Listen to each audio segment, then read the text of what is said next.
Party की government के दौर में शुरू हुआ और केयर टेकर सेटअप तक ये इम्तहानात भी हुए और ये रिक्रूटमेंट भी हुई, लेकिन आंखें बंद करके डिग्रियां भी जेली बनवा के दी गई। हम तो पिछले अदवार के डाले हुए गंद की सफाई कर रहे हैं।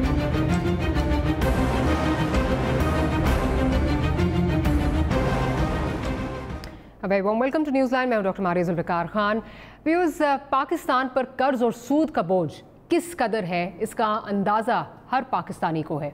डेट टू जीडीपी रेशो 90% के करीब पहुंच चुका है। ममालिक के ऐसे हालात के मुताबिक और उसके मुतालिक जॉन पर्किंस अपनी किताब the confessions of an economic hitman में लिखते हैं कि when the country could not buy down the principal we go back and with the help of International Monetary Fund restructure the loans. This includes demands that the country sell its resources cheap to our corporations with minimal environmental and social regulations, and that it privatize its utility companies and other public service businesses and offer them to our companies at cut rate prices. अब अगर इसका खुलासा करें उर्दू में आपको बताऊं तो इसका मतलब ये है कि जब किसी मुल्क पर सूद और जो कर्ज है उसका बोझ इतना ज़्यादा जो है वो बढ़ जाता है तो फिर हम ये करते हैं कि हम इंटरनेशनल मॉनेटरी फंड्स के ज़रिए हम उनके लोन्स जो हैं उनको रीस्ट्रक्चर करवाते हैं और उसके बाद उनको इस बात पर जो है वो कायल करते हैं कि अपनी जो कंपनीज़ हैं, अपनी जो यूटिलिटीज़ हैं, अपनी जो आपकी जो इदारे हैं उनको प्राइवेटाइज़ किया जाए और उनको प्राइवेटाइज़ इतने कम रेट पे किया जाए और फिर हमारे लोगों को जो है वो बेच दिया जाए. अब हमारे लोगों का मतलब ये नहीं है कि सामने कोई गोरा खड़ा होगा, सामने कोई फ्रंटमैन भी हो सकता है. अब ये सारे हालात अगर आप देखें, अब इन लाइंस को अगर आप सामने रखें तो पीआईए का जो इस वक्त हालात हैं वो आपको सामने नज़र आना शुरू हो जाते हैं कि क्या पीआईए को ठीक करना वाकई हुकूमती हदफ है या आहिस्ता आहिस्ता इसकी निजकारी की जानिब इसको जो है वो धकेला जा रहा है. कभी पीआईए के कीमती असासे रोजवेल्ट होटल की फ़रोख्त के लिए दोस्तों की कमेटीज़ बना दी जाती हैं, फिर कमेटीज़ का मामला गोल करके जॉइंट वेंचर के नाम पर दोस्तों को नवाजने का रास्ता निकाल लिया जाता है. अगर हुकूमत पीआईए को ठीक करने की वाकई ख्वाह है तो क्या पब्लिकली इसकी साख को ज़मीन बोस करके इदारे की इस्लाह हो सकती है, ये एक सवाल है. और फिर अगर जब ये होता है तो फिर ये तासुर ज़रूर ज़ोर पकड़ता है कि कौन शख्स किस इंटरेस्ट ग्रुप का फ्रंटमैन बनकर उसके मफादात का दिफा कर रहा है. आखिर वज़ीर हवाबाजी को पीआईए की कैसी बेहतरी मकसूद थी कि उन्होंने मशकूक लाइसेंस के मामले को जाली लाइसेंस का मामला बनाकर पेश किया. और बात यही नहीं रुकती, लाइसेंसेस जारी करने वाला मजाज इदारा भी जो है वो इस मामले पर तब होश में आया जब पाबंदियाँ लग चुकी थीं, मुल्की वक़ार बुरी तरह मजरूह हो चुका था और पीआईए के मुस्तकबिल पर सख्त गैर यकीने के बादल छा चुके थे. वज़ीर हवाबाजी ने असेंबली 4 पर एक बार नहीं 3 बार जाली लाइसेंसेस की टर्म इस्तेमाल की, जिसके बाद दुनिया भर में खबरें बनी. और फिर ना सिर्फ ये, वज़ीर आज़म साहब ने भी असेंबली में गुलाम सरवर खान साहब के बयान का भरपूर दिफा किया. लेकिन सिविल एविएशन अथॉरिटी के मुताबिक अब अगर देखें तो सारा मसला जो है उनका मतलब ये है कि मीडिया और सोशल मीडिया पर गलत अंदाज में पेश किया जाने की वजह से ये सब हुआ. सेनेट की हवाबाजी की कमेटी में वज़ीर साहब और एविएशन सेक्रेटरी की बात नहीं मिलती तो क्या इसके लिए भी मीडिया जिम्मेदार है? इस सारी सूरत हाल के बाद ये सवाल उठ रहे हैं कि पीआईए से मुतल्लिक हुकूमत के असल अहदाफ क्या हैं? क्या स्टील मिल्स के बाद अब पीआईए को भी बेचने की बारी आ गई है? ये वो कुछ मौज़ूआत हैं जो आज हम डिस्कस करेंगे. हमारे साथ पाकिस्तान तहरीक इंसाफ से नोमान वज़ीर साहब, सेनेटर नोमान वज़ीर साहब मौजूद हैं. चौधरी मंजूर साहब पाकिस्तान पीपल्स पार्टी से हमारे साथ मौजूद हैं. पाकिस्तान मुस्लिम लीग नवाज से मोहम्मद ज़ुबैर साहब हमारे साथ मौजूद हैं. और सेक्रेटरी जनरल पाल्पा हमारे साथ इमरान नारिजो साहब भी मौजूद हैं. तो अगर नोमान वज़ीर साहब से मैं जो है वो शुरू करूँ. वज़ीर साहब, मेरे सामने इस वक्त जो है ये 26 जून 2020 का जो ब्रीफ है, जो मिनिस्टर साहब की ब्रीफ थी जिसके बाद वो तारीखी speech floor of the house पे जो है वो की गई, उसमें बाकायदा ये लिखा गया है number of pilots with commercial pilot licences 109 और ये सारे अंडर फेक लाइसेंस. ये प्रोड्यूसर अगर आप वो दिखा भी सकें, वो जो डॉक्यूमेंट है अंडर फेक लाइसेंस के उसमें जो है वो आ रहा है कि 109 फेक लाइसेंस कमर्शियल पायलट्स के हैं. उसके बाद number of pilots inducted with ALTL, इसका नंबर है 153. अब सिविल एविएशन का जो लेटर है जो मस्कत को लिखा गया है उसमें बाकायदा ये कहा गया है कि हमारे सारे लाइसेंसेस जो हैं वो हमारे जाली नहीं हैं, हमारे लाइसेंसेस बिल्कुल ठीक हैं। सर ये तो खुली चार्जशीट नहीं है फिर मिनिस्टर साहब की उस बयान के अगेंस्ट जो उन्होंने फ्लोर ऑफ द हाउस पे दिया था? देखिए डॉक्टर साहब, मैं आपको थोड़ा सा बैकग्राउंड से चलता हूँ कि 2019 जनवरी में इसकी एक हुकूमत ने इंक्वायरी ऑर्डर की। ये जो सस्पिशियस, स्पूरियस या मशकूक लाइसेंसेस जो हैं, नॉट डिग्री लाइसेंस बिल्कुल ठीक है, सब genuine issued by Civil Aviation Authority, लेकिन उसकी इवैल्यूएशन प्रोसेस, उसमें कुछ इरेगुलरिटीज या अनफेयर मीन्स अडॉप्ट किए गए थे उसको लाइसेंस लेने में। वो इंक्वायरी हुई, इंक्वायरी की रिपोर्ट ये क्रैश से तकरीबन 1 महीने पहले फरवरी के अंदर तकरीबन इस तरह कुछ आई, जिसके अंदर ये उसके अंदर पूरी, और ये इंक्वायरी की किसने? ये इंक्वायरी की एक ग्रेड 21-22 के सेक्रेटरी मैरीटाइम अफेयर, 22 के सेक्रेटरी मैरीटाइम अफेयर्स, उसके साथ एक और उनके ऑफिसर थे, और एक था IT का फोरेंसिक एक्सपर्ट। उस इंक्वायरी ने सारे कुछ सामने आपके सामने आई जो आपके इस क्रैश से 1 महीने पहले आ गई। अच्छा, अब आपको क्या था? You have 2 choices. या तो आप brush it under the carpet, ये सारा इशू कहते हैं कि बस छोड़ें जी, बस मट्टी पाओ, दबा दो, खत्म करो, जैसे पिछले 50 सालों में पाकिस्तान में होता रहा। या आपको उसे हेड ऑन लेते और उसको ये देखते कि जी आप उसको बता देते और एक्शन लेते। अब जब मिनिस्टर साहब जब आते हैं और इंक्वायरी, क्रैश की इंक्वायरी रिपोर्ट पार्लियामेंट में पेश करते हैं, ही न्यू के ऑपोजिशन को भी पता है कि ये इंक्वायरी रिपोर्ट आ गई है प्रीवियस फेक ना सस्पिशियस लाइसेंसेस के बारे में। Be very careful selecting the word, suspicious licence के बारे में, मशकूक लाइसेंस के बारे में। तो ही प्रीएम्प्टेड कि ऑपोजिशन अभी इशू उठाएगी, तो मैं ये पहले से इसको बता दूं। उसने प्रीएम्प्ट कर वेरी राइट थिंग, आप किसी अदालत में, किसी फोरम में, किसी पार्लियामेंट में करते हैं तो आप प्रीएम्प्ट करते हैं कि ऑपोजिशन या मेरे अपोज करने वाले अदालत में वो क्या बोलने वाले, तो क्या कर उसकी एफिकेसी डाइल्यूट हो जाती है उस इशू की। तो he said this thing rightly enough, may be wrong selection of the word, कि ये फेक नहीं है, this are all genuine issued by this thing. अब चीज ये थी जी, कथा कलामी की अगर माफी चाहूं, आपका अगर चॉइस ऑफ वर्ड्स गलत थी तो फिर पीएम साहब ने, मैं दिखा भी सकती हूँ आपको कि गुलाम सरवर साहब ने ऑन न्यूमरस ओकेजन्स यही अपना जो है, पहले एक दफ़ा कहा कि जाली जाली जाली, 3 दफ़ा कहा फ्लोर ऑफ द हाउस पे, फिर उनका स्टांस बदल गया, फिर पीएम साहब ने आके उनको इंडोर्स भी किया। सो सिलेक्शन ऑफ वर्ड्स पे तो यहाँ बात नहीं रुकती, बाकायदा CNN ने सेगमेंट्स जो हैं वो चलाने शुरू कर दिए। आप तब तक यू वर सेइंग कि नहीं ये तो वाकई जाली लाइसेंसेज हैं। ये तो जिस वक्त मस्कत वाला लेटर गया तब ये पता चला कि जी ये लाइसेंस का मामला है क्या। मैं तो डॉक्टर साहबा from the very first day, जब से भी मैं टॉक शोज पर आता हूँ, मैं तो बड़ा क्लियरली बोल रहा हूँ इस बात को, और बाकी मेरे साथी भी कह रहे हैं कि ये फेक नहीं है, ये कोई दर्रा में जाली किसी छापा खाने में ये लाइसेंस नहीं बने, ये जेन्युइन लाइसेंस है issued by Civil Aviation Authority. लेकिन उसकी इवैल्यूएशन प्रोसेस में या उसकी जो एग्जामिनेशन में वो आदमी यहाँ मौजूद ही नहीं था, वो फ्रैंकफर्ट में था और यहाँ एग्जाम दे दिया, या उसके जो IT का जो था उस आदमी का, वो IT वाला संडे के दिन आया ही नहीं, वो कैसे? तो प्लीज, और इस बेसिस पर जो इंक्वायरी होकर शो कॉज नोटिस दिए गए, वो 28 pilots have removed from service. जी, 28 पायलट्स है। मैं इस पे भी अच्छा पता नहीं, बोलिए।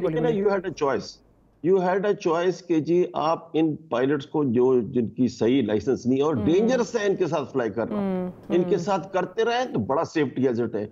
कल दुनिया कहती कि आपको पता था ये लाइसेंस जाली है, जो सेनेट की पार्लियामेंट्री कमेटी में डिस्कस किया गया, और जो PML और पीपल्स पार्टी ने इन जाली लाइसेंस को पिछले 1 साल तक सपोर्ट करते रहे। मैं am a witness, I am in this committee, आपको मैं बाद में बता दूं होता क्या था। अच्छा, अब ये लाइसेंस जाली है सर, अब ये लाइसेंस जाली है या इसमें कोई इसमें बेजाब्तगी है? अब फिर हम जाली लाइसेंस की तरफ जा रहे हैं ना, बेजाब्तगी है। तो प्लीज ये देखें ना, आई am sorry, the choice of words of the honorable minister has cost us direly. I mean, पूरी दुनिया में जागन साई छोड़ दें, बकौल मिनिस्टर साहब के वो तो कह रहे हैं जी PI का कोई बिजनेस चल ही नहीं रहा था, तो क्या फ़र्क पड़ता है अगर PI को जो है वो ग्राउंड कर दिया गया। इतना स्लैक एटीट्यूड है, और एक दफ़ा नहीं बार बार जो है इस जाली लाइसेंस को जो है वो डिफेंड किया गया है। मेरी तो समझ से ये बाहर है कि किस तरह आप उसको जो है वो डिफेंड कर सकते हैं कि आपकी वजह से यू शुड एटलीस्ट अपोलोजाइज इनसे कि मेरा मतलब ये नहीं था या ये हो गया, पूरी दुनिया में हमारा तमाशा बन गया। उसके बाद अब ये कहा जा रहा है जी सॉरी ये चॉइस ऑफ वर्ड्स गलत थे। अच्छा, मैं ज़रा नरीजो साहब भी हमारे साथ मौजूद हैं, हैं। राय साहब, ये जो अभी नुमान वजीर साहब 28 लोगों की बात कर रहे हैं जिनको सस्पेंड किया गया, फिर पहले वैसे लिस्ट तो 262 से चली थी कि वो उनके साथ फ्लाई करना जो है वो बिल्कुल ही गलत होगा, मेरे हाथों पे खून आ जाएगा, प्राइम मिनिस्टर साहब ने ये बात की। लेकिन समझ नहीं आई कि या तो फिर उन लोगों को पहले जो है वो ग्राउंड किया जाता, या उनसे जो है उनको इजाज़त ना दी जाती कि वो लोग लेके जाएं, या कोई उनको शो कॉज इशू किया जाता। समझ नहीं आई कि हुआ क्या है। 262 से अब 28 और 34 लोगों को जो है ये लिस्ट आ रही है कि जिनको सस्पेंड कर दिया है। इसका भी ज़रा बता दीजिए कि ये क्या है, क्या इसमें SOPs फॉलो हुए या नहीं हुए, ये किस तरह जो है वो चल रहा था? अस्सलाम वालेकुम everybody, thank you very much कि आपने शो में इनवाइट किया। चॉइस ऑफ वर्ड्स जो भी हो, लेकिन जो पहला हमारा वर्ड था वो आज भी वही है कि ये सारी की सारी एक कॉन्स्पिरेसी है, और ये जो लिस्ट है ना ये सस्पिशियस है और ना ही ये फेक है, ये लिस्ट बोगस है, और जो कुछ किया गया वो समझ से बाहर है। अब आप बात कर रही थी सीए के 34 लाइसेंसेस की, तो उसमें भी आई एम सॉरी टू से प्रोसीजर्स को फॉलो नहीं किया गया। बड़े अपराइट आदमी है नासिर जामी साहब, हमारे सेक्रेटरी, जो हमें महसूस हुआ, क्योंकि हमारा हक है कि हमारा राइट है कि हम बात कर सकें। हमेशा ये प्रोसीजर है किसी भी कंपनी का कि अगर आपको किसी के बारे में कोई शक होता है तो आप उसको शो कॉज करते हैं, उसका शो कॉज अगर सेटिस्फैक्ट्री नहीं होता तो उनकी इंक्वायरी होती है, और इंक्वायरी के बाद उसको सस्पेंड करके फिर 14 डेज का नोटिस दिया जाता है। लेकिन इन 34 पीपल के साथ जो हमारे पायलट हैं, जो PIA के मैं बात कर रहा हूँ, उनको स्ट्रेट अवे लाइसेंस सस्पेंड किए गए और 14 डेज का नोटिस दिया गया। कोई बात नहीं, हमारे पायलट्स उनका जवाब दे रहे। अब बात की आपने कि ये जो फ्लाइंग के लिहाज से नहीं, ये सारी की सारी इतलात हैं कि ये पेपर्स के दौरान कोई बातें हुई है। बात समझने की है, क्योंकि लोग सियासत कर रहे हैं, आई एम सॉरी टू से, ठीक है सियासी लोग हैं, उनका काम है करना, लेकिन ये एक टेक्निकल प्रॉब्लम है। इस टेक्निकल प्रॉब्लम को समझने के लिए एक टेक्निकल बोर्ड का या टेक्निकल लोगों का होना बहुत जरूरी है। मैं आपको एक मिसाल दे देता हूं कि कैप्टन नारे जो आज सुबह एक 9 से 12 के पेपर में बैठे और उसके बाद शाम को PIA की ड्यूटी पे 306 पे चले गए, ये कोई गुनाह नहीं है, क्योंकि CAR 1994 मुझे इजाजत देता है, और PIA की मैंने कोई ऐसी ड्यूटी नहीं की जो मेरे ड्यूटी लाइन फ्लाइट। नारे साहब, कथा कलामी की माफी, ये सिर्फ मैं व्यूअर्स को बता दूं, आप ये एक्सप्लेन कर रहे हैं जो कहा जा रहा है कि एक पायलट अगर उसने एग्जाम दिया तो वो किस तरह चला गया, वो बाहर बैठा हुआ था, कंप्यूटर सिस्टम की तरफ जो इशारा, और आप उस बारे में बात कर रहे हैं। जी बिल्कुल, क्योंकि अब इसके बाद मैं BOI की बात करूंगा। मैं एक एग्जाम्पल दे रहा हूँ कि मैंने सुबह 9 से 12 या 10 से 12 या 10 से एक पेपर दिया, शाम को मैंने 7 बजे 06, 07 ऑपरेट की और घर चला गया। अब आए उस BOI की तरफ। जैसे कि हमारे ऑनरेबल सेनेटर साहब ने फरमाया कि BOI में लोग जो थे वो किस किस्म के थे, क्योंकि हमारे पास लिस्ट है। सर हमारी अर्ज ये है कि शुरू से ही हम कहते चले आ रहे हैं कि टेक्निकल लोग है ही नहीं, बोर्ड की तशकील सही नहीं होती। अगर वो BOI की रिपोर्ट 2019 में जो फरवरी में इशू हुई या उन्होंने काम करना शुरू किया, 1 साल तक ये रिपोर्ट कहाँ थी, और वो रिपोर्ट को क्यों नहीं आज सिविलाइजेशन जो है अडॉप्ट करती। उसके बारे में बता दूं कि जब वो BOI बनी तो CA ने उसके अंदर इतने एतराजात लगाए और उस लिस्ट को वहीं होल्ड कर दिया गया। मैं पहले दिन से बोलता चला आ रहा हूं कि ये गवर्नमेंट को मिसलीड किया गया और गवर्नमेंट होती चली गई, और गवर्नमेंट ने उन लोगों को अभी तक अपनी गिरफ्त में नहीं लिया है जिन्होंने मिनिस्टर साहब के हाथ में वो लिस्ट दी, और लहरा लहरा के मिनिस्टर साहब ने हमारी पूरी किसने लिस्ट दी? आप लोग भी नहीं, किसने लिस्ट दी ना? मिनिस्टर साहब क्या इतने जो है वो बच्चे हैं कि उनके हाथ में कोई भी जाके लिस्ट, जाहिर है इसका मतलब कोई करता धरता था जिसको सारा पता था, जिसको मिनिस्टर साहब ट्रस्ट करते थे। क्या आपका इशारा जो आप लोग पसे पर्दा बातें कर रहे हैं कि आज हमदानी साहब हैं या अरशद मलिक साहब हैं, उन्होंने लिस्ट दी है, क्या उस बारे में बात हो रही है? देखिए मैं किसी का नाम नहीं ले सकता, ये तो अब बातें खुलेंगी जब अनफोल्ड होंगी अदालतों में, क्योंकि अब ये तो 100 मोटो में मामला चला गया है, सब जुडिस हो चुका है। अगर मैं कुछ बोलूंगा मेरे लिए नामुनासिब बात हो जाएगी, और वो मेरे लिए ऐसा कहना मेरे मुनासिब नहीं है। हम अब बात करते हैं कि अब इसका सोल्यूशन क्या है, क्योंकि अब आप लोग तो सिर्फ इस लिस्ट की बात कर रहे हैं, हम लोग जो इस एम्प्लॉई हैं PIA के, अब ये बात कर रहे हैं कि PIA का क्या होगा, क्योंकि ये जो सस्पेंशन है इसको कैसे हम दूर करेंगे? क्या ये मैं इस पे आगे आती हूँ, बिल्कुल आगे आती हूँ, लेकिन आपने कम से कम जो 34 भी सस्पेंशन हुई है वो आपने क्लियर कर दी है। जरा मैं जुबैर साहब की तरफ चलती हूँ। जुबैर साहब, जो भी नारियल साहब बात कर रहे हैं कि सिर्फ मिनिस्टर साहब जो हैं वो रिस्पॉन्सिबल इसमें नहीं हैं, आप क्या बिलीव करते हैं कि वाकई ही मिनिस्टर साहब रिस्पॉन्सिबल अकेले नहीं है इसमें पीछे से? क्योंकि ये कहा जा रहा है कि अगेन ये पैल्पा के लोग ऑफ द रिकॉर्ड बात करते हैं, they don't want to be they say, आप इस पे बात बेशक कर लें, नॉट नारियल साहब, बट ये लोग कहते हैं कि बात कर लें, लेकिन हम अनोनिमस रहना चाहते हैं इस पे कि ये लिस्ट जो है हमदानी साहब और जो हमारे अरशद मलिक साहब हैं CEO, उन्होंने मिलके बनाई, उन्होंने आगे दी गुलाम सरवर साहब को, मुबैना तौर पर गुलाम सरवर साहब को ये दी। I'm not interested in who prepared the list. नहीं जुबैर साहब, but I have to ask this मेरे लिए लिस्ट किसने बनाई, जुबैर साहब प्लीज मेरी बात सुन लीजिए। मेरे से आप गलत पूछ रही है ना, मुझे नहीं जुबैर साहब, I am but I am asking something you can, if you don't want to answer then I मेरा तो एक सवाल है, फिर मैं इसको मंजूर साहब की तरफ ले जाती हूं। मेरे लिए टाइम नहीं छोड़ेंगे ना आप, सारा टाइम मैं इसीलिए आपसे पूछ रही हूँ ना, तो सर फिर इसीलिए आपसे पूछ रही हूँ ना ये कि अगर ये लिस्ट बनी, क्या आप मानते हैं, मेरा क्या पूछ आप जुबैर साहब, अगर आप समझते हैं कि लिस्ट जो है ये सिर्फ गुलाम सरवर साहब ने बनाई और इनको पीछे से जो है वो किसी और ने लिस्ट नहीं दी? क्योंकि अगर वाकई ही सिर्फ गुलाम सरवर ने की होती तो शायद उनको वली का बकरा बना के उनको फारिग कर दिया होता। वो कर नहीं रहे, इससे क्या, व्हाट डज दिस सिग्निफाई कि पूरी इसमें गवर्नमेंट जो है वो इन्वॉल्व है? जितनी देर आपने ये सवाल पूछे ना, उतनी देर तो मुझे टाइम दीजिएगा। मुझे कोई लिस्ट, जुबैर साहब, मैं एंकर हूं तो आई हैव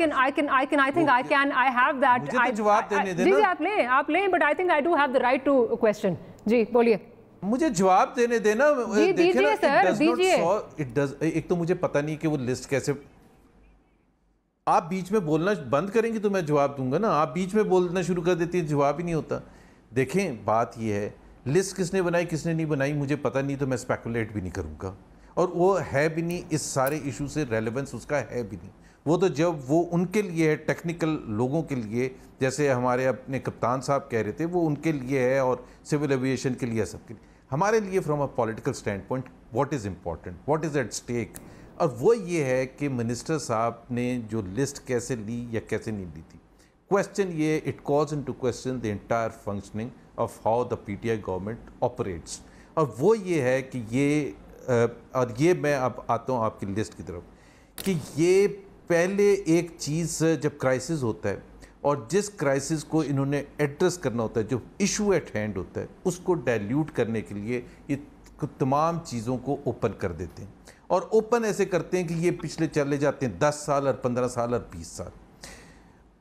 इस वजह से कि वो इशू ये था कि जो अनफॉर्चुनेट इंसिडेंट हुआ, एयर क्रैश हुआ, उसकी रिपोर्ट उन्होंने पेश करनी थी, और बकौल इमरान खान के इरशादात के someone had to be held responsible for that, क्योंकि वो खुद कहते थे कि वहाँ साउथ कोरिया में कश्ती डूबती है तो मिनिस्टर रिज़ाइन करता है, तो यहाँ अगर जहाज़ गिरा था तो someone should have been held responsible. लेकिन नहीं, उन्होंने बजाय के ऊपर से चेस्ट थम्पिंग की, और कहाँ खड़े होके की, पार्लियामेंट में खड़े होके की, और उसको फिर प्राइम मिनिस्टर ने डिफेंड किया। क्वेश्चन ये है मेरा नुमान वजीर साहब से, और बड़ा इल्तिजा के साथ क्वेश्चन ये है कि मुझे कोई इशू नहीं होता कि अगर वो लिस्ट ऑथेंटिकेट हुई है या नहीं ऑथेंटिकेट, लेट्स सपोज वो ऑथेंटिकेटेड लिस्ट थी, हालांकि वो नहीं थी, ये सब हमें अब पता चल गया। क्या प्राइम मिनिस्टर के साथ बैठ के वज़ीर साहब ने ये डिस्कस किया कि मैं आज पार्लियामेंट में इस किस्म का धमाका खेज ऐलान करने जा रहा हूँ, और इसके ये नेगेटिव इम्प्लिकेशंस है? ये जो कह रहे हैं ना कि मट्टी पाओ कारपेट के नीचे डालो, वो तो ठीक है, लेकिन क्या उन्होंने उसकी जो डाउन साइड थी, उसकी जो नेगेटिव इम्प्लिकेशंस थी कि पॉसिबिलिटी है यूरोप में जहाज़ बंद हो जाए हमारे जाने, पॉसिबिलिटी है अमेरिका में, पॉसिबिलिटी है दुनिया भर के एयरलाइंस में जो हमारे पायलट्स हैं उनको ग्राउंड कर दिया जाए, क्या उन्होंने ये रिस्क एनालिसिस की थी, जो कि एक फंडामेंटल रिक्वायरमेंट है किसी भी एक इम्पॉर्टेंट ओहदेदार के लिए? मिनिस्टर को तो छोड़ते, और वज़ीर आज़म को ये सब सोच समझ के फिर तो अगर किया था कि जी हम मट्टी नहीं डालेंगे, हम कारपेट के नीचे नहीं डालेंगे, फिर सेंस बनता है। लेकिन अगर आपने जाहिलाना तरीके से, अपनी बेवकूफ़ी से, अपनी इनकॉम्पिटेंस से, अपनी मिसमैनेजमेंट से ये सब बैठ के ऐलान किया, नुमान वज़ीर के लिए मैं ये बता दूं, वो इतने पढ़े लिखे आदमी हैं, it is only a matter of words, the words can change everything. आज ये सेनेट में जाके धमाका खेज बात करने के लिए एक चॉइस ऑफ वर्ड्स यूज़ करें। सो पॉइंट ये है कि मुझे ये बता दें कि ये क्या रिस्क एनालिसिस और ये फैसला किया गया था कि हम रिस्क लेने के लिए तैयार हैं, तो वो जस्टिफाई कर सकते हैं। लेकिन ये बेवकूफ़ी की वजह से कि बगैर सोचे समझे हम पहुंच गए पार्लियामेंट और हमने ऐलान कर दिया कि हमने चॉइस ऑफ वर्ड्स क्या यूज करने, इसलिए सिर्फ कि डिफ्लेक्ट करना चाहते थे उस पर्टिकुलर इशू से कि वहां रिस्पांसिबिलिटी ना ली जाए, बल्कि चेस्ट थंबिंग करके पिछलों को। आपका पॉइंट आ गया सर, आपका पॉइंट आ गया। मैं जरा चौधरी मंजूर साहब की तरफ चलती हूँ। चौधरी मंजूर साहब, लिस्ट बेशक जुबैर साहब के लिए इंपॉर्टेंट ना हो, लिस्ट बनाना किसने बनाई, कैसे बनी, obviously it's very important, because at the end of the day वजीर साहब आप क्या समझते हैं, ये अकेले खड़े होकर ये काम कर सकते थे विदाउट इन्फॉर्मिंग खान साहब, या there is a method to this madness कि पीआईए को इतना जो है वो कमज़ोर कर दिया जाए कि फिर ये हो कि इसको अब बेचना नागुज़ीर हो चुका है और अब तो इसको निकालना है, अब तो सारे आवे का आवा ही बिगड़ा हुआ है। क्या समझते हैं आप सर? अच्छा डॉक्टर साहब, दो तीन बुनियादी, एक तो आज की खबर ये है कि जो एविएशन हमारा है नंबर, उसमें तनाज़ुली होगी आज, और ये सिर्फ एविएशन में ही नहीं हुई, इससे पहले आपको पता है करप्शन में 117 से 120 पे चले गए, फिर जमहूरियत में डेमोक्रेसी में 108 से 112 पे चले गए, ह्यूमन राइट्स में हमें कोई ग्रेड ही नहीं मिला, और बाकी भी चीज़ें ऐसी हैं जो 2019 की रिपोर्ट्स हैं, और ये आज एक रिपोर्ट आई है। अब सवाल ये है कि देखिए, दो बुनियादी चीज़ें हैं, आपके शायद इल्म में नहीं है, या यहाँ पे शायद इमरान साहब जो हैं, नारेजो साहब, उनको तो इल्म होगा। पाकिस्तान के अंदर जो एविएशन डिवीजन है उसके नीचे दो ऑर्गेनाइजेशंस हैं, एक है सिविल एविएशन और एक है पीआईए। और आपके लिए ये खबर होगी कि सिविल एविएशन का डीजी परमानेंट नहीं है, ये इजाफी चार्ज है जामी साहब के पास, जामी साहब सेक्रेटरी हैं इस एविएशन डिवीजन के। सो जो लाइसेंसेस का इशू है वो सिविल एविएशन का होता है, वही एग्जाम लेते हैं, वही जारी करते हैं, और हर 6 महीने के बाद इनका लाइसेंस रिन्यू होता है और इन्होंने एग्जाम देना होता है। पहली बात तो ये है। दूसरी बात, जो आपका सवाल है, ये इतना सादा मामला नहीं है कि मिनिस्टर साहब उठे और उन्होंने जाकर पार्लियामेंट में कहा कि ये लाइसेंस चाहिए। नहीं, ये 2016 के अंदर पाकिस्तान की मॉनिटरिंग स्टार्ट होती है जब नून लीग की गवर्नमेंट थी, और उसमें पाकिस्तान के ऊपर कुछ एतराज़ात उठते हैं। 2018 दिसंबर में हम जवाब देते हैं, लेकिन वो जवाब से मुतमईन नहीं होते, हमें फिर वापस वो कहते हैं कि नहीं, आप इन चीज़ों को करें। 17 जून को 2019 को एक मीटिंग होती है दोबारा जर्मनी के अंदर, जहाँ पे इनके हेडक्वार्टर्स हैं, और फिर दोबारा 3 सितंबर को होती है। 3 सितंबर को हमें फाइनल डेट दे देते हैं कि 9 महीने हैं आपके पास, और अगर ये नहीं किया तो हम आपका जो है वो लैंडिंग राइट्स मुअत्तल कर देंगे। आप जरा सितंबर से 30 जून का जरा डेट को ज़हन में रखना, क्योंकि ये बड़ी इंपॉर्टेंट चीज है। और फिर मई के अंदर दोबारा वो इनको वार्निंग देते हैं कि आपके पास 6 पॉइंट्स से 5 तो कर दिए, लेकिन छठा जो है SPIs, जो सेफ्टी प्रोसीजर्स इंडिकेटर्स हैं, उनको आप इंप्लीमेंट नहीं कर रहे। उनमें एक इल्जाम क्या था कि आप पायलट से फ्लाइंग आवर्स ज्यादा ले रहे हैं, उनको ज्यादा जहाज उड़वा रहे हैं। और हमारे पायलट, मैं बाय द वे ये कहता चलूं कि हमारे पायलट दुनिया के बेहतरीन पायलट्स में से हैं, टेक्नीशियंस और इंजीनियर्स। हमने तो वो हमारे टेक्नीशियंस और इंजीनियर्स ने वो जहाज भी उड़ा दिए जो उड़ने के काबिल नहीं थे। और हमारे जो पायलट्स हैं वो दुनिया के 2 खतरनाक तरीन एयरपोर्ट्स हैं, एक स्कर्दू और एक खटमंडू, बहादुरी के साथ, दलेरी के साथ वहां पे जाते हैं। ये जो जहाज गिरा उसको ये पायलट पे डालना चाहते थे, बजाय इसके कि अपनी गलती, चूंकि ये जहाज लाहौर में टेक्निकल हुआ था, ये दुबई से आया था, इसके 1.5 घंटा दरवाजे नहीं खुले थे, और ये जहाज टेक्निकल था, लिखा हुआ है कि इसको फुल पावर नहीं देनी वरना इंजन उड़ जाएंगे। वो बदकिस्मत नीचे आया, ऊपर जाने लगा तो फुल पावर दे दी, गिर गया। ये उसकी इंक्वायरी करने चले थे। अब सवाल क्या है, इनको बता दिया गया कि आप जा रहे हैं, हम आपके लैंडिंग राइट्स जो है वो खत्म कर रहे हैं। तो ये भागे भागे जो चीफ एग्जीक्यूटिव है अरशद मलिक, ये प्राइम मिनिस्टर के पास गए कि ये होने वाला है। प्राइम मिनिस्टर ने कहा कि ये किसी पे डाल दो, ये तो वरना हम रिस्पॉन्सिबल होंगे। उन्होंने उठाकर उन्होंने कहा किस पे डाले, पायलट्स पे डाल दो। उन्होंने ना हो देखा ना था, मिनिस्टर को बुलाया, कहा कि ये लिस्ट, वरना अगर मिनिस्टर ने गलती की थी तो प्राइम मिनिस्टर के क्यों उसको आकर दिफा एंडोर्स किया, बिल्कुल ये कर दिया। और सिविल एविएशन को पता ही नहीं कि कोई लिस्ट हमारे यहाँ 235 के जाली है, जिसके नतीजे में आज वो लेटर्स लिख रहे हैं दुनिया में, और सारी दुनिया के अंदर जलीलो ख्वार हम अलहदा हो गए। जो हमारे मुल्क के पायलट्स दूसरी दुनिया में काम कर रहे थे, बस वियतनाम के अंदर 37 थे, ग्राउंड कर दिए गए। 250 लोग थे जो टेक्नीशियंस और बाकी थे, ग्राउंड कर दिए गए। UAE में ग्राउंड, कतर में ग्राउंड, ओमान में ग्राउंड, हर जगह पे ग्राउंड करके अब निकालने की बारी आ रही। अब सवाल ये है कि आप सिर्फ नैरेटिव बनाते बनाते आपने नैरेटिव बनाना था, क्योंकि मीडिया नैरेटिव इंपॉर्टेंट है, मुल्क की साख और काम कोई चीज नहीं। दूसरी बात, इन्होंने किसी बड़ी शख्सियत के साथ वादा करके आए हैं उधर अमेरिका में कि आपको रूजवेल्ट होटल देना है, और उसके लिए भी ये जरूरी था कि इसको तबाह बर्बाद करें, और उसके लिए इन्होंने ये करके, क्योंकि एक ही साल है 2019 का जिसमें 1.5 मिलियन डॉलर का नुकसान किया है रूजवेल्ट ने, वरना वो नहीं था।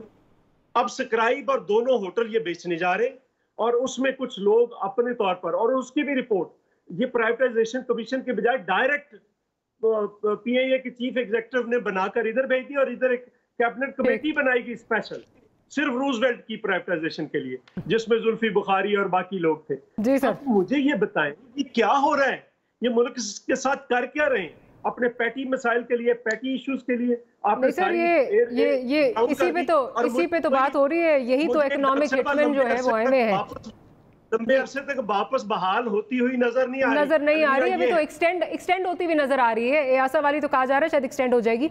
एक छोटी सी ब्रेक लेनी है, ब्रेक के बाद हाजिर होते हैं तो गुफ्तगू को यहीं से कंटिन्यू करेंगे।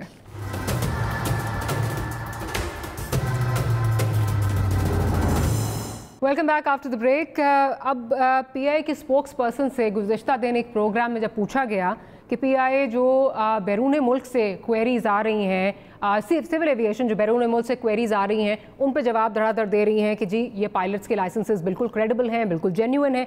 पूछा गया कि आप क्यों नहीं इस तरह कर रहे, आपकी तो पूरी एयरलाइन जो है उसको ग्राउंड किया गया है। तो उन्होंने कहा कि नहीं जी, असल में ये है कि मामला सिविल एविएशन और पायलट्स के दरमियान है, और हम वेट एंड वॉच की पॉलिसी हमने अपनाई हुई है। नुमान वजीर साहब, ये इतनी सुस्त रवि की क्या वजह है? मतलब अगर बाहर की जो एयरलाइंस हैं वो सिविल एविएशन को कॉल करके उनको लेटर लिख के पूछ रही हैं कि क्या इसका हैसियत है, तो हम इतनी सुस्त रवि का हम क्यों शिकार हैं? क्या हम समझते हैं कि कोई मसला ही नहीं है अगर पीआईए ग्राउंड हुई है, कोई इशू नहीं है? ये देखें, पहले तो आपके जो हमारे जो सिविल एविएशन के लाइसेंस लिए हुए और बाहर फॉरेन कंट्रीज में काम कर रहे हैं, गवर्नमेंट प्रायोरिटी वॉज कि जी उनको पहले क्लियर किया जाए। ऐसी तो नहीं है 24 घंटे में तो क्लियर नहीं होता, इट टेक्स टाइम कि जी उससे पूछना होता है, देखना होता है, सब एग्जामिन करना होता है। जो बोर्ड ऑफ इंक्वायरी के अंदर रिपोर्ट आई उसको फिर देखकर डिटेल में करके फिर आप लोग करना है, तो उसमें इस बार टाइम लगेगा। लेकिन जो आप जो कहते हैं 34 जो निकाले गए, मैं एक थोड़ी करेक्शन आपको कर दूं, और मैं बाकी अगर आप इजाजत दें तो जो बाकी सबने बोला उन पर भी रिस्पॉन्ड कर दूं। Please sir, please. तो सबसे पहले तो मैं कहता हूं कि ये बताता हूं आपको, ये सस्पेंड नहीं हो, ये इमरान साहब जो बाकी कह रहे हैं, they have been removed from 34 लोग रिमूव्ड फ्रॉम सर्विस हैं, जिन्होंने एक्सेप्ट किया कि जी हमने गलत किया और एक्सेप्ट किया और खत्म हो गया, their chapter is close, they are removed. दूसरी बात मैं कहना चाहता हूं कि we must honour the board of inquiry जो की गई है, ग्रेड 22 के सेक्रेटरी ने किया है, एक फोरेंसिक एक्सपर्ट साथ था जिसने 200 लॉजिक एनालिसिस कर बेतहाशा मिलियंस ऑफ डेटा को कर एक साल में पूरी रिपोर्ट दी है। अब उस रिपोर्ट को कहना कि throw it in the dustbin और नो, आई एम सॉरी, ये तो कोई नहीं करता। We must give respect to the board of inquiry, और उसके फिर आगे हमने शो कॉज नोटिस वगैरह देने। तीसरी बात, आप जो कहते हैं, ये अपना इमरान साहब कहते हैं कि ये टेक्निकल है, sorry, this is not a technical inquiry. ये कोई, I am an aerospace engineer, administration पर भी समझते हो, एरोनॉटिकल इंजीनियर हूँ, ये कोई टेक्निकल इंक्वायरी नहीं थी, ये उन लोगों की थी जिनके सस्पिशियस लाइसेंस थे, तो it is an administrative inquiry, it's not an engineering inquiry. तीसरी चीज मैं आपको बताऊं कि आपने जो कहा कि ये लिस्ट किधर से है, ये कोई एयर मार्शल अरशद ने नहीं या एयर कमांडर हमदानी ने नहीं दी, ये बीओआई के साथ अटैच्ड लिस्ट, वो लिस्ट हमने सामने लाए। जहां तक जुबैर साहब ने बात किया कि 10 से 15 साल ये क्या बैक पीछे चले जाए, तो मैं आपको एक और बात बताता हूँ, यही वजह है जो आपका जो तबाही हुई है सिविल एविएशन और पीआईए में हुई है, कि उस वक्त जो सियासी लोग अपॉइंट किए गए पीआईए ने, दे वर नॉट सियासी, तो जो थे, आई नो के परियाल तालपुर साहबा का कैप्टन हारून के साथ क्या ताल्लुक था, कितने लोग थे जो मुशर्रफ की रजीम में हटाए गए थे और उन सबको रीइंस्टेट किया गया, जो गलत सियासी अपॉइंटमेंट्स थी, जो मेरिट्स पर स्टैंड भी नहीं करते थे, सबको रीअपॉइंट किया गया और उनको पैसे भी दिए गए जिस अरसे के लिए हो गया। मैं आपको ये भी बताना चाहता हूं, जो पहले मैं क्लियर करना चाहता था, एक साल से सेनेट की कमेटी में कोई 8 या 9 मीटिंग हुई है, जिसके अंदर क्या डिस्कस किया जाता है कि जी जो प्रूव हो गया जिनके पास जाली डिग्रियां, पीआईए में ग्राउंड वाले हों या ट्रैफिक वाले हों या इंजीनियरिंग वाले हों या कैबिन क्रू हों या कॉकपिट के क्रू हों, उनकी डिग्रियां जाली हैं डिग्रियां। एचईसी ने डिसाइड किया, सुप्रीम कोर्ट तक केस गया, सबको डिसाइड किया कि हटाया जाए। लेकिन क्या कहते हैं सेनेट कमेटी में मुशाहिदुल्लाह साहब पीएमएलएन के, शहरी रहमान साहब पीपल्स पार्टी के, कि इनके मत हटाएं, इनको आप तनख्वाहें थोड़ी कम कर दें और या 6 महीने डिमोट करके रखें। अगर ये साल पहले ये डिसीजन ले लिया था कि ये 630 लोगों को हटाया जाए, जो सब पीआई में हर किस्म के ट्रैफिक वाले भी सारे, तो ये आज आपको ये दिन ना देखता, ये चीजें इस तरह चलती हैं। एंड फाइनली जो चौधरी मंजूर साहब कह रहे हैं कि let me just remind him, and doctor साहब आपको भी मैं रिमाइंड करता हूँ, Pakistan ease of doing business कहां से कितना बेहतर हुआ, करंट अकाउंट डेफिसिट हमारा कितना बेहतर हुआ, और हमारा ट्रेड डेफिसिट कितना बेहतर हुआ। हमारी जो फॉरेन रेमिटेंस आती है, first time it hit 2.2 billion in a month, this is record, 19 billion in the year, record. ये हुआ, ये चीजें सारी बेहतर की तरह जा रही है। और एज पर आप ये कहते हैं, देखें नहीं, आप कहते हैं ये टेक्निकल था, चौधरी मंजूर साहब कहते हैं, let me tell you doctor sahab, I am an aerospace engineer, 14 साल में एयरफोर्स में रह चुका हूं, इंजीनियरिंग तो पूरा समझता हूं। It is determined by the inquiry, और मेरा साथ बाकियों का, हम इंजीनियरिंग सियासी बात नहीं कर रहा, जो इंजीनियरिंग से बात कर, there was nothing wrong with aircraft. अगर आप ग्लाइड स्लोप पर आ रहे हैं, इमरान साहब यहाँ बैठे हुए, ग्लाइड स्लोप पर आप अगर 8000 पर, आप होना चाहिए 2500 पर। चले सर, वो तो रिपोर्ट आएगी। उनके वजीर साहब ने तो उस पर बात नहीं की ना सर, उस पर तो बात नहीं की, वो तो उन्होंने आके ये पटाखा फोड़ दिया ना, बम फोड़ दिया। जी जी जी जी। ये भी इमरान साहब ये भी बता दें मुझे जरा कि आपके लैंडिंग गियर्स डाउन होते हैं और आप स्टीप डिसेंट करते हैं, स्पीड ज्यादा होती है, can landing gear sustain that? मैं जरा मेरा इमरान साहब से पूछ लेती हूँ, क्योंकि एक जो इमरान साहब अब ये कह रहे हैं, वजीर साहब कह रहे हैं 34 लोग सस्पेंड नहीं हुए, उनको रिमूव कर दिया गया है। पीआई के स्पोक्स पर्सन जो हैं, कल मैं उनको सुन रही थी, कल परसों शो में, उन्होंने कहा जी 17 रिमूव हुए हैं, 34 सस्पेंडेड हैं। अब ये भी जरा बता दीजिए कि ये क्या है, और वो कह रहे हैं इंक्वायरी बिल्कुल जो है वो ठीक हुई है सारी। जी, ऑनरेबल मिनिस्टर साहब के खिदमत में मैं अर्ज कर दूं, क्योंकि हम पाल्पा में बैठे हैं और हमारे ये मेंबर हैं, तो इनके लेटर्स हमारे पास ही आए हैं और इन पे आंसर्स भी हम लोगों ने ही तैयार किए फॉर द सिविल अथॉरिटी। वो 34 मेंबर्स जो हैं हमारे, वो सस्पेंडेड हुए। मतलब मैं ये नहीं कहना चाहता, हो सकता है इनके पास इंफॉर्मेशन ना हो, उनके 34 मेंबर्स के लाइसेंस सस्पेंडेड हो गए हैं और उनको 14 डेज का टाइम दिया गया है कि reply for this accusation, number 1। Number 2, उन्होंने कहा सर ने कि सियासी तौर पे लोग आए। मैं आज भी आपको ये ऑन रिकॉर्ड बोल रहा हूँ कि कोई भी सियासी तौर पे पायलट रीइंस्टेट ना जनरल मुशर्रफ साहब की गवर्नमेंट में हुआ, ना पीपल्स पार्टी की, ना मुस्लिम लीग की, ना आज पीटीआई की गवर्नमेंट में हुआ। क्योंकि पायलट की ऐसी जॉब नहीं है कि वो कोई इस तरह से 2-4 साल या 2 महीने या 6 महीने बाहर रह के और आके उसको कोई रीइंस्टेट कर दे। आई एम सॉरी, मतलब मैं इन्फॉर्मेशन दे रहा हूँ मेरे बड़े अदब के साथ। और दूसरी बात ये देखें, मेरी तरफ से कोई भी बीओआई बनी है, बीओआई का काम था कि एक रिपोर्ट मुरतब करके सिविलेशन को देना। सिविलेशन ने उस रिपोर्ट के ऊपर काम करना चाहिए था, और अगर सिविलेशन काम करती तो आज ये दिन हमें नहीं देखना चाहिए था। तो प्रोसीजर लैप्स तो यहीं पर आ जाता है। तो ये बात तो बड़ी वाज़ा है कि जो प्रोसीजर लैप्स आए उसकी वजह से आज हमारी एयरलाइन खड़ी हो गई। मैं अपनी एयरलाइन की बात करूंगा। अब इस एयरलाइन के जो लॉसेज हैं, फिर उसके बाद दूसरी बात ये हम सब ओवरलुक कर रहे हैं चीजों को, एयासा को। अगर ये एयासा का बैंड इसी तरह रहा तो क्या हम लोग भी ये कहेंगे कि इस एयरलाइन को बंद कर दिया जाए? Backbone of the Pakistan. मैं बात इसलिए अपनी एयरलाइन से कर रहा हूँ कि जी मैं इसमें काम करता हूँ, मुझे अपनी भी फिक्र है, अपने दोस्तों की भी फिक्र है। तो इसका क्या सोल्यूशन है? क्योंकि इस वक्त तीनों सियासी जमातों के बहुत ही मोहतरम लोग मेरे सामने बैठे हैं। ये पाकिस्तान एयरलाइन, ये पाकिस्तान की, और ये तीनों जमातें जो हैं पाकिस्तान को लीड करती हैं। मुझे ये बताएं कि इसका क्या सोल्यूशन है? हम जो सोल्यूशन निकाल के बैठे हैं, हमें गवर्नमेंट सुनने को तैयार नहीं होती। तीनों हजरात बैठे हैं, तीनों की एक पावर है। हम तो कहते हैं जी इसका सोल्यूशन हमारे पास है, क्योंकि हम टेक्निकल लोग हैं। हम बैठेंगे यासा के साथ, हम फाल्पा को बीच में डालेंगे, हम आईटीएफ को बीच में डालेंगे, हम अकायो को लिखेंगे, हम गारंटीज देंगे कि जी ये चीज। अब देखें, बात आई फ्लाइट सेफ्टी मैनेजमेंट के ऊपर, उसमें जो पॉइंट आउट हो फ्लाइट ड्यूटी टाइम लिमिटेशंस हुई, एफडीटीएल को वायलेट करते हैं। अब उसकी क्या वजह है? उसकी वजह है कि हमारी वर्किंग एग्रीमेंट को कैंसिल कर दिया जाता है। वर्किंग एग्रीमेंट में क्या लिखा है कि जी हम ये ड्यूटी इस टाइम से इस टाइम पे करेंगे, उसके बाद नहीं करेंगे।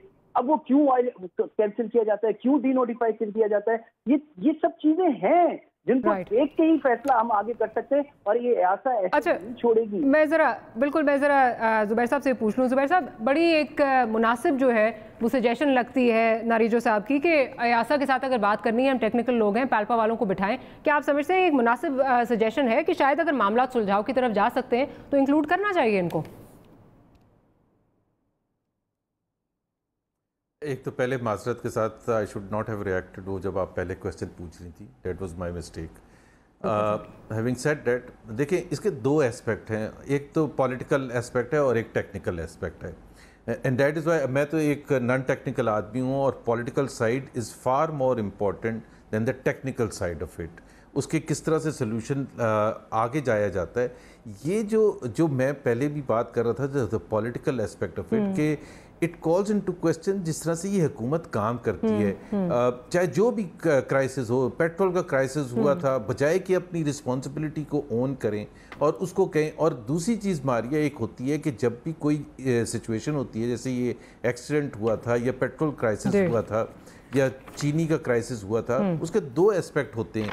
एक होता है उसकी शॉर्ट टाइम फिक्स, उस वक्त जो प्रॉब्लम हुआ है, मिसाल के तौर पर चीनी का क्राइसिस हुआ या पेट्रोल का क्राइसिस हुआ, कि उसको वो क्यों शॉर्टेजेस हुई या क्यों अवेलेबल नहीं था, उसको एड्रेस किया जाए। And that calls into question immediate answers कि जी इसको क्यों हुआ था। और दूसरा होता है एक लॉन्ग टाइम फिक्स होता है, एक परमानेंट फिक्स होता है। Permanent fix is part of the reform process. हमें कोई एतराज़ ना होता कि यही PIA के बारे में इस एक्सीडेंट से पहले वजीर साहब आके पार्लियामेंट में या जो भी फोरम था उसमें ये बताते कि हम ये रिफॉर्म प्रोसेस करने जा रहे हैं, जिसमें हम ये भी इंश्योर कर रहे हैं कि जी लाइसेंसेस का इशू एंड बाकी ग्राउंड स्टाफ का इंश्योर, तो फिर हमें भी कोई एतराज़ ना होता। लेकिन जब आप रिएक्ट करते हैं कि बजाय कि आप अपनी रिस्पॉन्सिबिलिटी उधर ओन करने के, क्योंकि जब इमरान खान ये कहते थे कश्ती डूबती है साउथ कोरिया में तो वजीर रिजाइन करता है, तो वो इसलिए कहते थे कि उस वक्त की रिस्पॉन्सिबिलिटी ओन करने के लिए। वो ये थोड़ा कहते थे वो 5 साल पीछे चला जाएगा, 10 साल पीछे चला जाएगा। वो जरूर जाए 5 साल पीछे, 10 साल पीछे, हम ये नहीं कह रहे,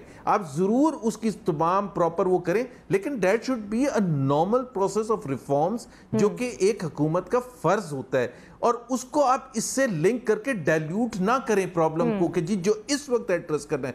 इसी वजह से चीनी का क्राइसिस 6 महीने हो गए, चीनी की प्राइस उधर की उधर पड़ी हुई है जहां थी, जिसकी वजह से शोर हुआ था।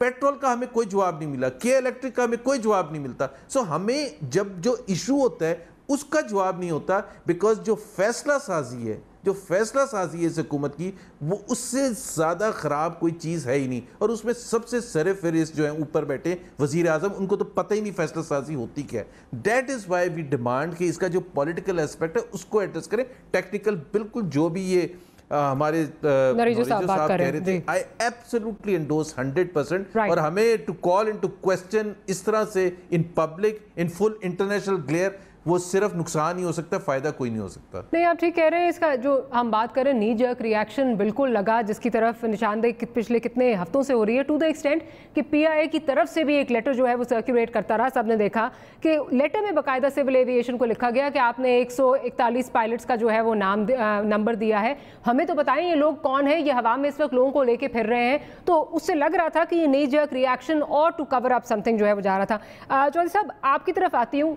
किस हद तक आपको ये मुनासिब लगती है सजेशन जो है नरीजो साहब की कि वाकई अगर कुछ चीज़ें ठीक करनी है, ऐसा कि कहा जा रहा है मजीद 6 महीने की और पाबंदी भी जो है वो लग सकती है, तो पैल्पा को अगर बीच में बिठाना पड़े तो क्या इसमें कोई मेरा ख्याल है कोई नुकसान तो नहीं है इसका? नहीं, इसमें क्या हर्ज है? अगर आप सारी जो टेक्निकल लोग हैं उनको ऑन बोर्ड ले लेंगे तो उसमें क्या, आप सारी दुनिया के पीछे फिर रहे हैं लेकिन अपने लोगों की बात नहीं सुननी आपने। एक बात तो ये है।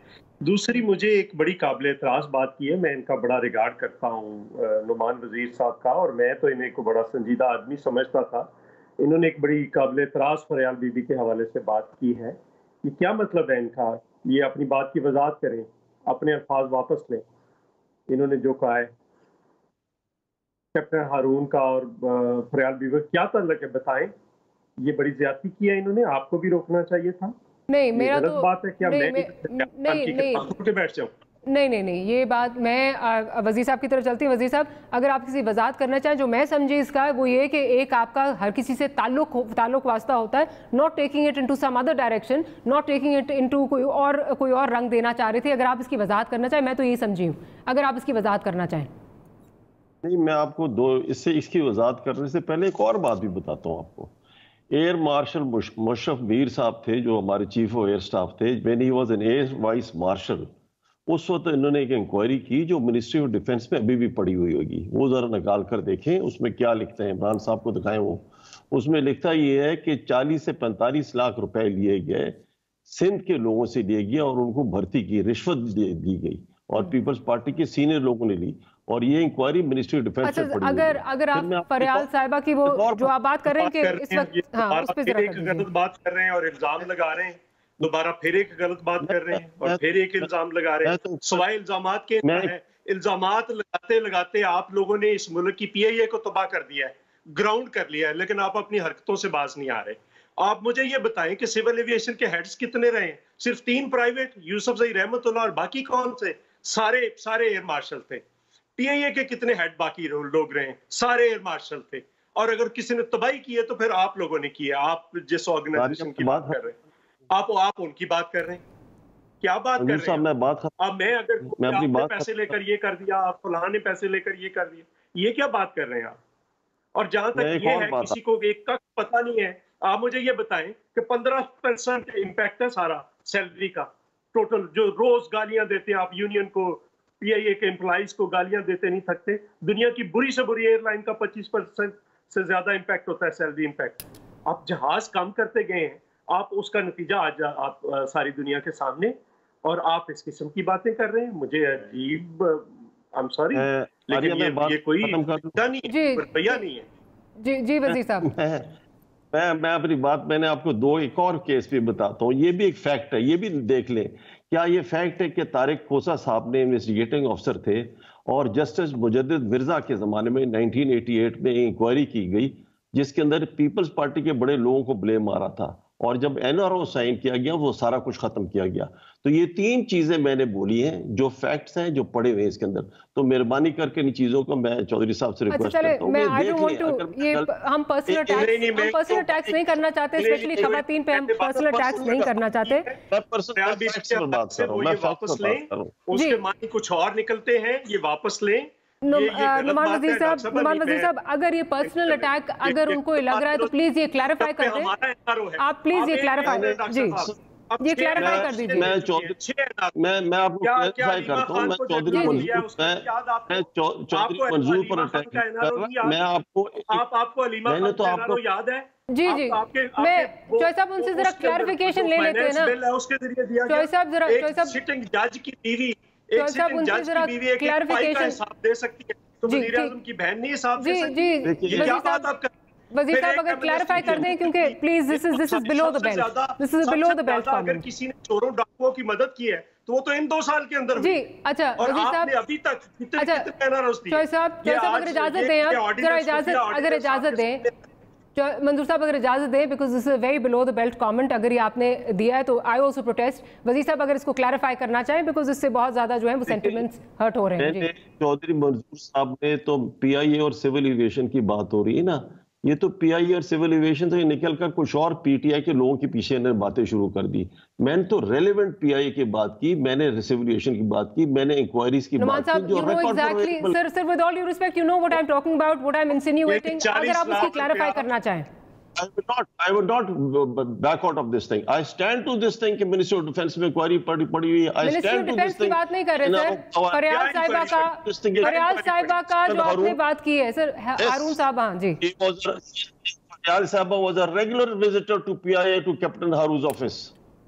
सर मेरा ख्याल है उसमें क्या हर्ज है, मैं विजिट करता था, ये क्या बात आपने सर? अगर कोई विजिट कर रहा है आप गलत बात कर रहे हैं, ये गलत बात है। किसी के ऑफिस में जाना कोई गलत बात है? क्या बात कर रहे हैं आप? आप अच्छा, गलत बात कर रहे हैं। क्या मैं फिर रेहाम खान की किताब खोल के बैठ जाऊं? बाकी आपको शर्म ही नहीं आई, आप क्या बात कर रहे हैं? अच्छा मेरा ख्याल है तो आनी चाहिए कि आप क्या बात कर रहे हैं? अच्छा किसी और चीजें पर बात PIA सिविल एविएशन। हारून साहब ये आपने माजरत के साथ एक पर्सनल रिमार्क दिया है, खातून के बारे में दिया है, एंड विदाउट एनी रेलेवेंस उस तरह जो है वो नहीं हमें जो है ये बात करनी चाहिए। I also think this was a below the belt comment. मैं जरा जुबैर साहब की तरफ चलती हूँ। जुबैर साहब, आपकी पार्टी अब जो है ये मूव करने जा रही है, प्रिविलेज मोशन जो है वो एक मूव करने जा रही है। क्या आप समझते हैं, do you think this will also be a test of the opposition कि ऑपोजिशन इस पे किस हद तक जो है प्रिविलेज मोशन, प्रिविलेज कमेटी का जो है वो अपना जो उसकी फाइंडिंग्स हैं वो अपने हक में लाने में कामयाब होती है, if they stick together? Do you think this is also going to be a test? Because वरना अब तक ये इल्ज़ाम लग रहा है कि ये इतना लेट क्यों आप लोग गए, बड़ा कैजुअली अब्बासी साहब ने अगले दिन भी जो डेप्यूटी स्पीकर हैं हाउस में जो है बड़े कैजुअली इसको लिया, इसको पहले मूव हो जाना चाहिए था, और फिर वही बात के कहीं मुक्का तो नहीं हुआ हुआ, ये सिर्फ ऑप्टिक्स के लिए है। आई थिंक इसमें एक पॉइंट तो बनता है कि क्यों हमने इसको जल्दी नहीं किया था, बिकॉज जिस दिन उन्होंने किया था, देखिए इससे एक तो इम्प्लिकेशंस पूरी दुनिया में होने शुरू हो गए थे, और फिर ये नुमान वज़ीर साहब जो इतने कैजुअली बातें करते हैं, इनके जो जुबैर साहब इन्होंने एक गलत बात की है, आप कम से कम उस पर प्रोटेस्ट करें, ये कोई तरीका नहीं है। और वो कह रहे हैं कि मैं अपनी बात पे मैं आ रहा हूँ। अच्छा, बिल्कुल बिल्कुल चौधरी साहब ने जो बात की थी, वो जो फरियाल साहिबा के हवाले से नुमान वज़ीर साहब ने की थी, मेरा ख्याल है इससे ज़्यादा ख़राब बात नहीं हो सकती, और मेरा ख्याल है उनको एक वापस ले लेने चाहिए अपने अल्फाज को, और अपने आप को शो करना चाहिए कि he is above these things, क्योंकि किसी खातून को भी लिंक करना इस तरह से और डायरेक्टली अटैक करना, और फिर बावजूद इसके कि एंकर मारिया ने 4, 5, 6 दफ़ा मौका भी दिया, और वो बिल्कुल अभी देखें इसी प्रोग्राम में मेरे से एक गलती हुई थी बग़ैर किसी चीज़ के, और वो कोई ऐसी नहीं थी, बट आई टुक मैंने माजरत की कि जी I should not have reacted like that, हालांकि वो तो इस किस्म की बिलो द बेल्ट वगैरह भी नहीं थी। तो इंसान को मेरा ख्याल है थोड़े से बढ़ाई दिखानी चाहिए, और यही मसला है हमें पीटीआई से, यही मसला है हमें पीटीआई से। ये जो मैं जिक्र कर रहा हूँ ना, ये जो पॉलिटिकल कल्चर बना दिया गया है कि वो बात सुनी, स्टेज पर बात सुनी, 1988 में वो हुआ था, 2005 में ये हुआ था, तो भाई मुझे ये बता दें कि 2 साल से आपकी हुकूमत है, मिसाल के तौर पर जिस तरह आप कहते थे जी इन्होंने इतने कर्जे लिए, फिर आते ही खान साहब ने एक कमीशन बना दिया कर्जों का, इन्वेस्टिगेट करें, 1.5 साल हो गया, वो कहाँ है कमीशन? तो बातें प्लीज आप अपने आप को फैन क्लब से हटा के, जुबैर साहब क्या आप समझते हैं अब ये ऑपोजिशन का एक टेस्ट होगा, ऑपोजिशन को मंजूर साहब से पूछूंगी, ऑपोजिशन का एक टेस्ट होगा, जी आती हूँ वज़ीर साहब एक सेकंड, ऑपोजिशन का एक टेस्ट होगा, बिकॉज बहुत बड़े इसके जो है वो रैमिफिकेशंस आ रहे हैं, पूरी दुनिया के जो आ रहे हैं, जो चीजें आ रही हैं, और जिस तरह फिर अब कहा जा रहा है जी गलत था, ये चीज गलत थी, तो इनको तो अपने ओहदे से जो है वो चले जाना चाहिए, मुस्ताफी हो जाना चाहिए, और अगर खुद नहीं जा रहे तो आप लोग इस तरीके से डिसीट कर सकते हैं। प्राइम मिनिस्टर साहब को जाना चाहिए, क्योंकि प्राइम मिनिस्टर साहब ने पार्लियामेंट में खड़े होके इस चीज को डिफेंड किया। सर लेकिन अब आप डिसीट करवा सकते हैं ना, प्रिविलेज कमेटी करवा सकती है, एक्सप्लेनेशन कि उनका सर प्रिविलेज कमेटी करा सकती है, बिल्कुल फोर्स करेंगे। अच्छा ठीक है, प्राइम मिनिस्टर एक्सप्लेन तो करें उनका बेसिस क्या था, क्या बैकग्राउंड था जिसमें उन्होंने ये सब कहा। अच्छा मैं जरा जल्दी से चौधरी मंजूर साहब से पॉइंट ऑफ व्यू ले रहा हूं। चौधरी साहब क्या आप सपोर्ट करेंगे ये जो प्रिविलेज मोशन जा रहा है, बिकॉज अगर ये वाकई जॉइंट ऑपोजिशन का टेस्ट होगा कि कितनी यूनाइटेड है, वो तो बिल्कुल होगा, लेकिन मैं मुझे अफसोस से कहना पड़ रहा है कि अगर ये आप इनको प्रोग्राम से नहीं उठाती, अगर या ये वापस लें, और अगर इनको प्रोग्राम से नहीं उठाती तो मैं आपके प्रोग्राम को अंडर प्रोटेस्ट छोड़ जाऊंगा। मैं इस बात पे कोई अपनी किताबें लिखी हुई हैं अपने मुतालिक, मैं कोई बात करना नहीं चाहता, वरना मैं भी किताबें खोल, एक बंदे की कहानियां हैं, हमने कभी कोई बात की है? और ये कह रहे हैं कि रेगुलर विजिटर कहां पे? ऑफिस में।